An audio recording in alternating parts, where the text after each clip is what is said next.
And what are we doing instead?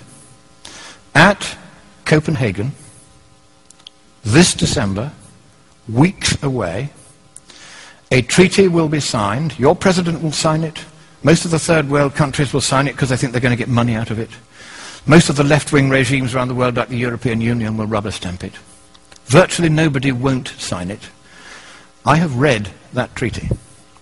And what it says is this, that a world government is going to be created.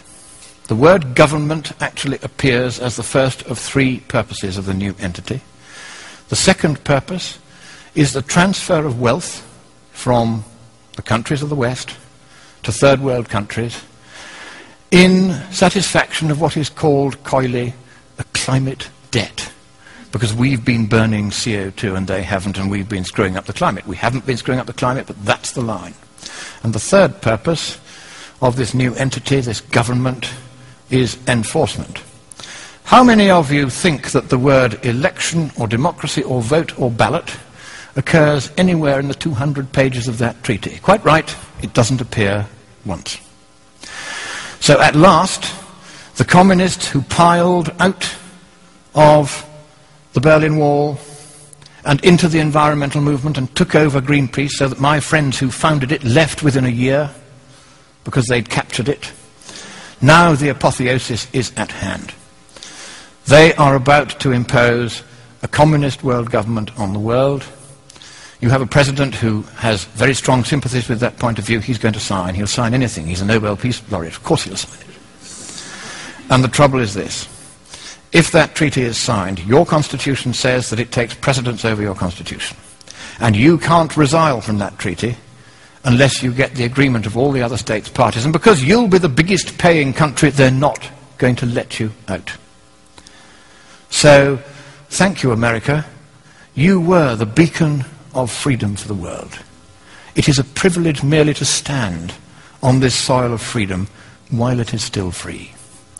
But in the next few weeks, unless you stop it, your president will sign your freedom, your democracy, and your prosperity away forever.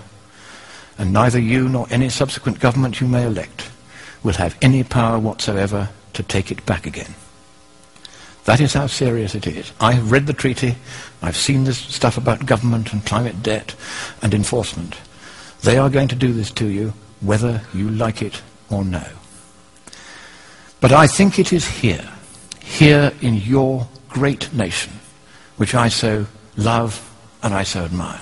It is here that perhaps at this 11th hour, at the 59th minute and the 59th second, you will rise up and you will stop your president from signing that dreadful treaty.